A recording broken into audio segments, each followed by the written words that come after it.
The money you have in your pocket today is called as fiat money, which means it has no standalone value except for the promise that the government made that the government and the people of India recognize that this to be accepted as a valid exchange for goods and services. Apart from that, it has absolutely no value. But back in the 1800s, there was a real commodity money, which means that the rupee coins used for transactions had intrinsic value. It was made of 91.7% pure silver. Before 1835, the East India Company had established mints, a place to mint money, in three centers: Kolkata, Chennai, and Mumbai. This was done keeping in mind that these regions had different trade practices and they also had different local customs. What you saw on the currency in Kolkata was different compared to what you saw in either Chennai or Mumbai.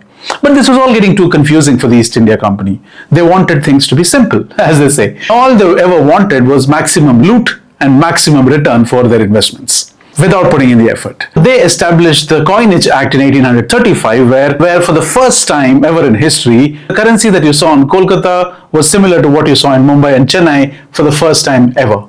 Now, the silver era lasted for about a year until the Second World War began.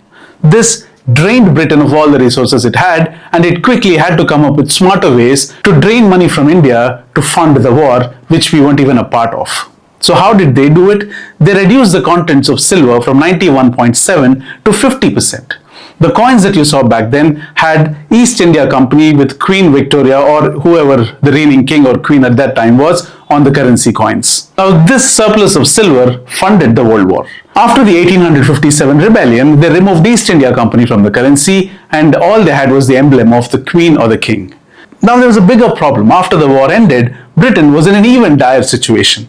So they did the obvious. They removed the silver component completely and they made these coins purely of nickel because they were scared that people would melt the silver coins for the silver value in them, which is far higher than the face value of the coin. And just like that, silver, which had intrinsic value in the currency that was used in India, disappeared and it stopped being the standard of wealth in India. The rupee was no longer a treasure and thus it became fiat money. And its value now entirely is based on the government's promise. My name is Casey. This is Culture Captured. Stay tuned for more videos like these.